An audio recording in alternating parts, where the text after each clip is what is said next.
Bonjour à toutes et à tous et bienvenue pour ce débriefing de la première session de Worlds in Peril, ce jeu de super-héros avec un moteur propulsé par l'apocalypse.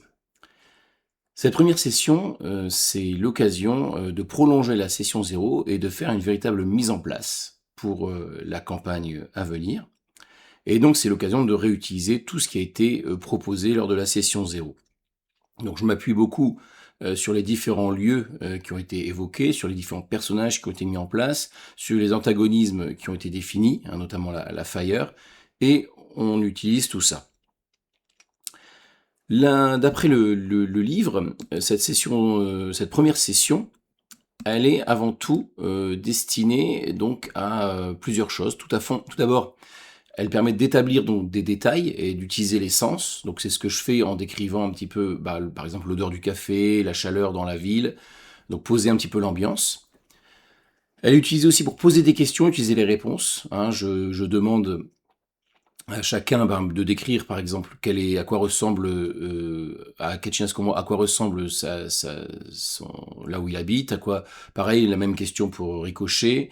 Donc voilà, je pose des questions pour essayer de continuer à construire le monde avec les joueurs. Le troisième point, c'est d'aider les joueurs à comprendre les moves. Donc là, j'essaie de les guider un peu pendant la partie. J'essaie d'identifier à chaque fois quel est le move qui est utilisé. Je l'explicite si besoin et je guide les joueurs pour résoudre la situation en leur indiquant les différents choix qu'ils ont à faire selon le résultat qu'ils ont obtenu. Je rappelle aussi la possibilité d'utiliser les liens pour transformer les échecs en réussite partielle, par exemple. Alors d'ailleurs, il y a un petit problème là-dessus, c'est qu'on s'est trompé dans cette première partie, c'est-à-dire qu'on a autorisé à brûler les liens après le jet de dés, alors que dans les règles, c'est avant. Donc on va voir comment on réajuste ça par la suite. Le quatrième point, c'est apprendre à connaître les pouvoirs et les motivations. Donc là, c'est pareil, on se base sur les profils de pouvoir qui ont été définis, et puis on essaye de voir un petit peu comment concrètement ces pouvoirs sont utilisés. Donc il y a des moments où je fais pas du tout jeter les dés, par exemple quand Kachinas se transforme en oiseau tonnerre, voilà, il peut s'approcher de la base, voilà, et donc faire jeter les dés uniquement quand il y a vraiment un move qui s'active en fonction de la situation. J'aide aussi, on fait un bilan aussi sur les motivations pour essayer de voir un petit peu où ils en sont, essayer de les guider. Et puis on a recadré donc justement la motivation de Ricochet à la fin pour que ça corresponde mieux à ce qu'il a envie de jouer à cet instant-là. Ensuite, il y a une cinquième indication, c'est donner à chaque personnage une chance de briller. Donc là, pour faire ça, j'alterne les différentes séquences.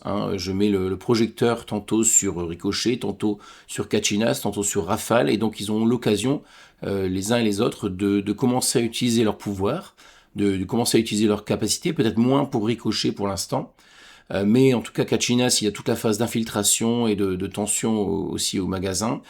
Pour Rafale, il y a justement sa fuite du magasin, il y a sa confrontation avec son père, qui sont des occasions qu'il puisse briller.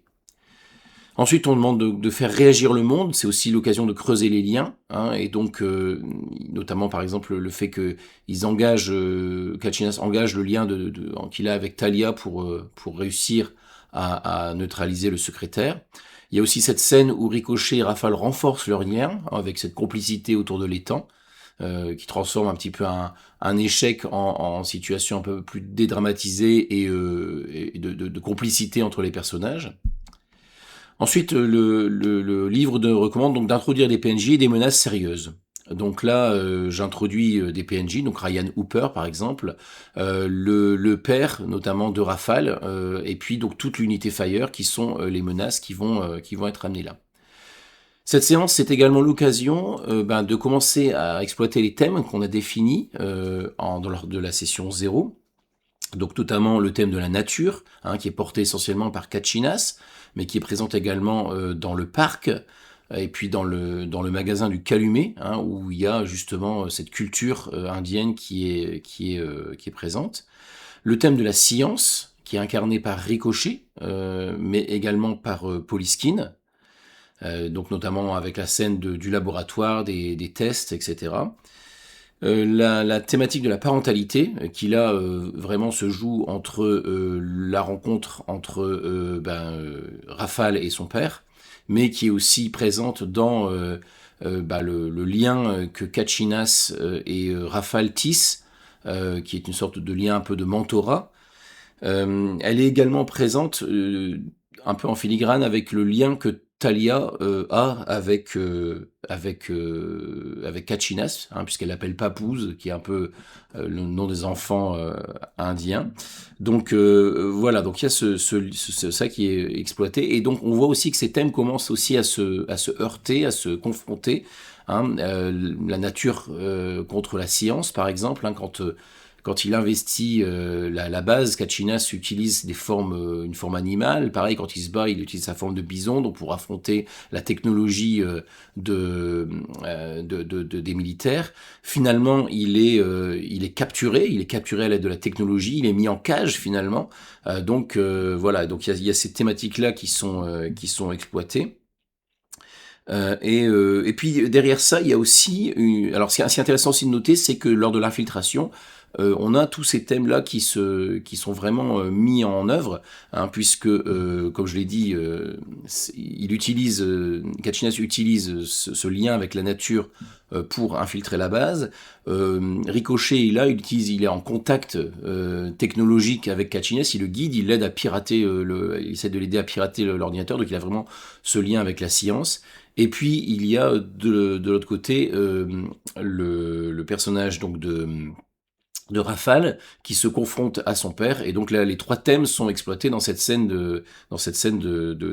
d'action.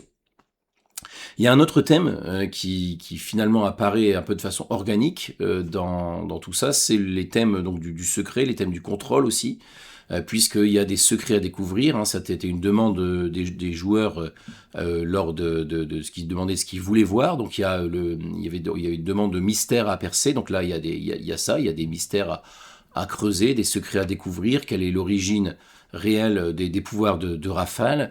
Que fait l'unité Fire? Qu'est-ce qu'il cache? Quel est le lien tout ça avec Polyskin? Donc voilà, il y a des mystères à résoudre. Et puis il y a la thématique aussi du contrôle, hein, le contrôle de ses pouvoirs, le contrôle de Polyskin qui essaye de contrôler un petit peu les différents, le personnage de Ricochet, les contrôles que la force militaire essaye d'instaurer. Donc voilà, il y a cette thématique-là aussi qui est exploitée. Durant cette première partie, il y a pas mal d'échecs. Hein. Il y a à peu près 16 jets de dés, et je pense qu'il doit y avoir 6 échecs. En gros, donc 6 moins qui sont tirés. Donc là, c'est aussi une séance intéressante pour voir comment gérer l'échec, qu'est-ce qu'on fait avec l'échec. Donc déjà, ce qui est important, c'est d'avoir des joueurs qui acceptent d'encaisser cet échec. Mais ça demande aussi donc des joueurs qui ont confiance, hein, et qui savent que je ne suis pas là pour les ruiner, pour les transformer en héros ridicules, mais vraiment pour créer de l'histoire, faire avancer la fiction. Et donc là, qu'est-ce qui se passe concrètement lors des échecs? Lors de l'échec de Ricochet, par exemple, je révèle une vérité indésirable. Par la suite, il y a des moments où, quand il échoue avec l'utilisation un peu nouvelle de son pouvoir, il essaie de se contracter en boule, j'inflige une condition.